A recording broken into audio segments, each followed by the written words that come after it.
Ang ikapitong wika ni Jesus.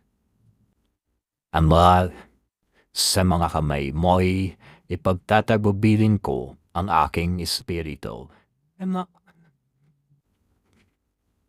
sa bawat pagising natin sa umaga, tila isang malaking sugal ang harapin ang mundong puno ng kawalan ng katiyakan. Bilang mga kabataan, madalas tayong ituring na pag-asa ng bayan. Ngunit sa likod ng mga ngiting ipinapakita natin sa social media, may mga luhang pilit nating itinatago sa dilim ng gabi. Mga luhang may kasamang tanong kung may halaga pa ba ang ating pag-iiral. Ang ating espiritu ay madalas mapagod, maging sugatan, at halos sumuko sa bigat ng mga ekspektasyon ng ating pamilya, ng lipunan, at maging ng ating sariling mga pangarap.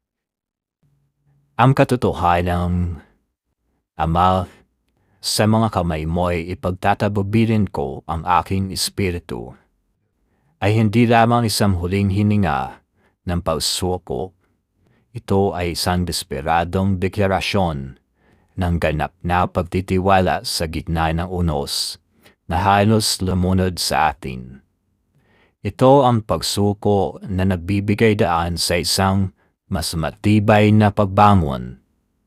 Dahil alam natin kapag wala na tayong lakas na humahatudang, siya na ang magbubuhat sa atin sa masukal na daan ng buhay. Ang buhay ay hindi isang tuwid na linya patungo sa roro.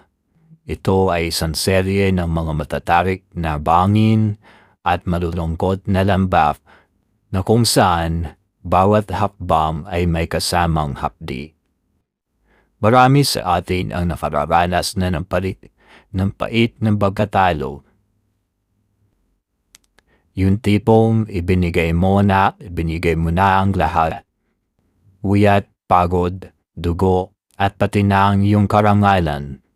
Pero sa huli ay bagsak pa rin ang hatol ng mundo.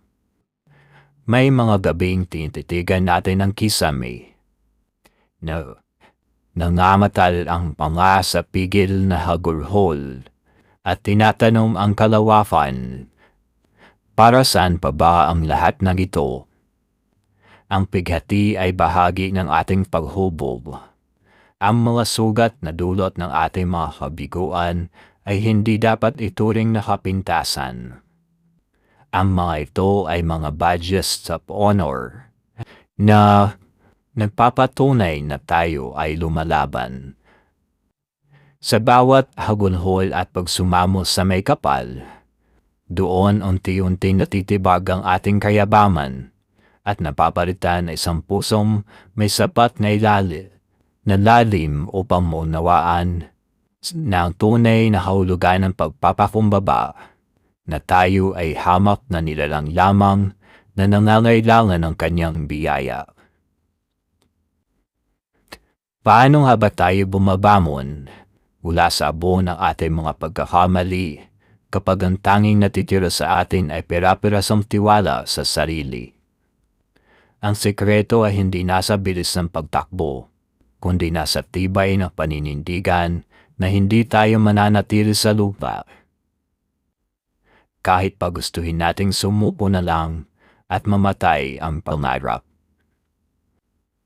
Ang tagumpay ay hindi nasusukat sa dami ng tropeyo o medalya na nakasabit sa ating dingding, kundi sa kung gaano karaming beses nating piniling tumayo matapos tayong madapa, matapos tayong yurakan, at matapos tayong sabihin na hindi natin kaya.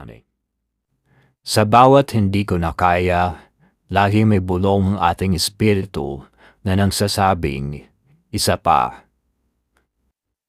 Subukan mo ulit.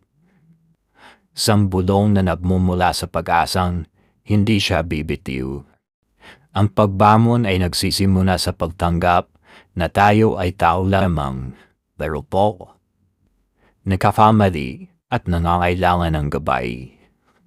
Kapag pinagkatiwala natin ang ating pagod at pangarap sa isang mas mataas na kapangyarihan, ang bigat na ating dinadala ay nagiging magaan at ang dilim ay nagiging liwanag na gagabay sa atin patungo sa tamang landas.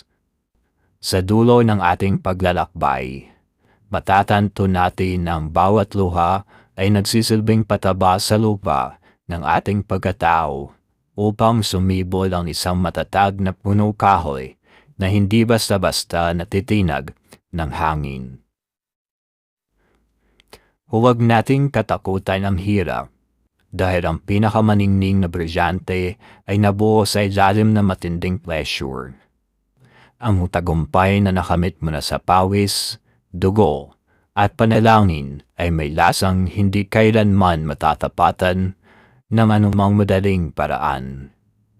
Kaya sa aking mga kapwa kabataan, kapag ang mundo ay tila tumarikod na sa inyo, kapag ang pigati ay tila lunurin kayo, tinangala ang inyong mga mata at sambitin ang mga salitang ito ng may pananalig. Ipagkatiwala ang bawat buwas, bawat sakit at bawat pangarap sa Kanya. Doon at doon lamang natin matatagpuan ang tunay na kapayapaan at ang lakas na lupigin ang anumang hamon na darating sa ating buhay.